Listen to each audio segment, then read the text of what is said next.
What if I told you that doing absolutely nothing with your money is actually the smartest thing you can do to build wealth? It sounds counterintuitive, doesn't it? We're taught from a young age that success requires hard work, hustle, and constant effort.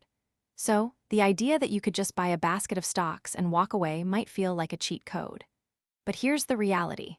For most people, that lazy approach isn't just a strategy, it's the mathematically superior path to long-term financial freedom.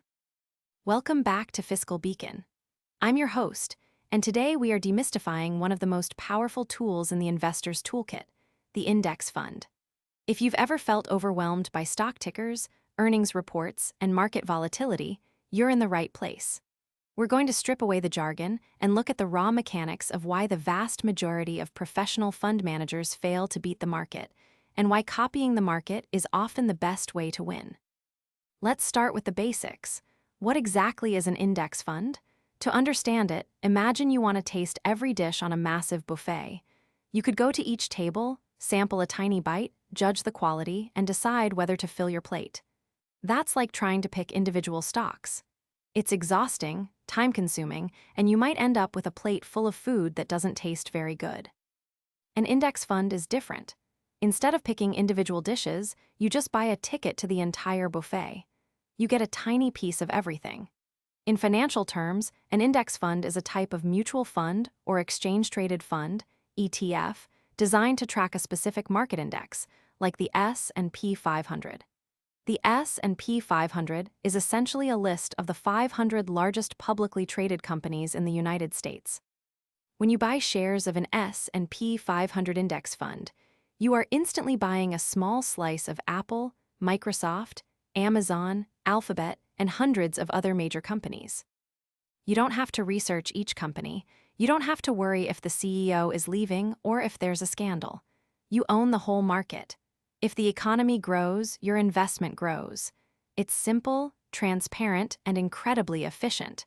And this simplicity is exactly why it works so well. Now, let's talk about why most investors use them.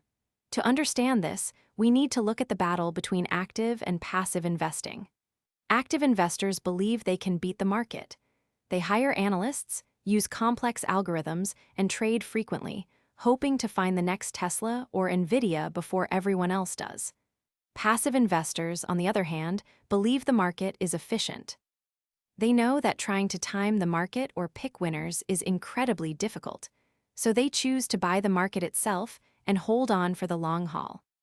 So who wins? The data is staggering. According to SPIVA, S&P Dow Jones indices over a 15-year period, more than 90% of professional active fund managers failed to beat the S&P 500 benchmark. Let that sink in.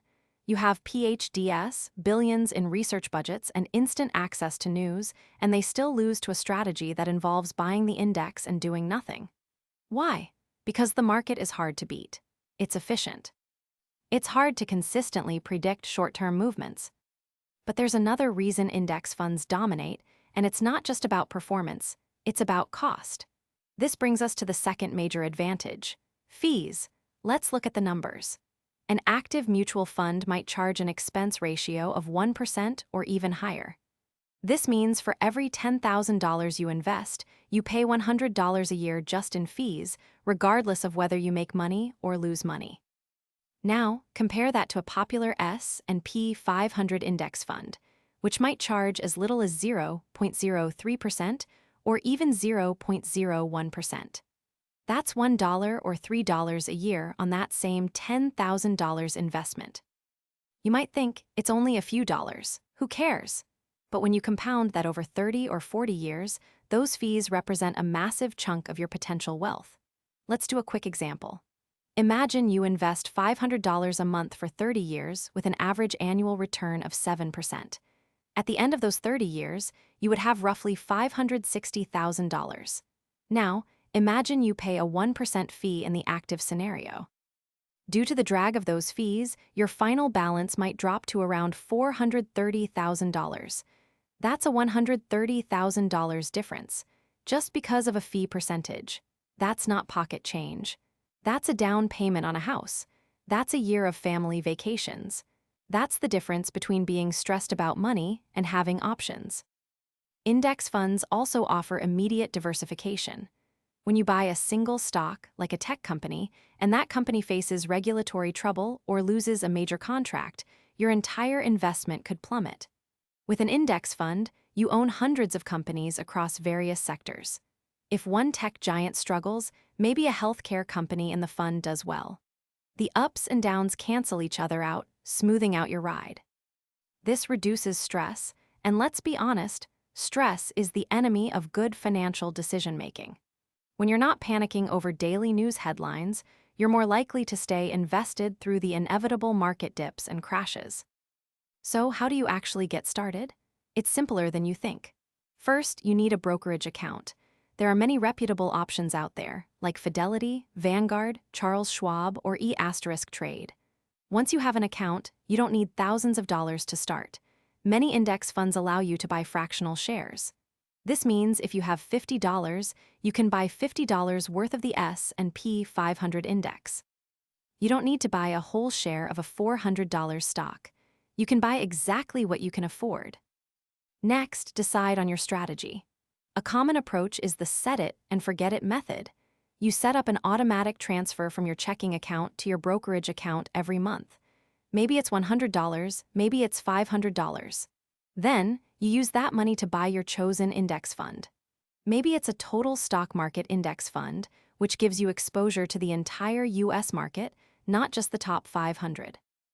Or maybe it's a total international index fund to give you global diversification. The key is consistency. Don't try to time the market. Don't wait for the perfect moment. The market has gone up every year over the long term, despite short-term volatility. By investing regularly, you buy more shares when prices are low and fewer shares when prices are high. This is called dollar-cost averaging, and it removes the emotion from investing. Remember, the goal isn't to get rich quick. The goal is to get rich slow but surely. Index funds are a marathon, not a sprint. They require patience. There will be years where the market drops 20% or 30%. It will feel scary. But historically, the market has always recovered and gone higher. If you panic and sell during a crash, you lock in your losses. If you stay the course, you let your investments grow.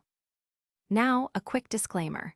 I am sharing educational information here, not personalized financial advice. Every person's financial situation is different. Factors like your age, risk tolerance, income stability, and financial goals matter. Before making any investment decisions, it is always wise to consider consulting a qualified financial advisor who can help you build a plan tailored to your specific needs. To recap, index funds are low-cost, diversified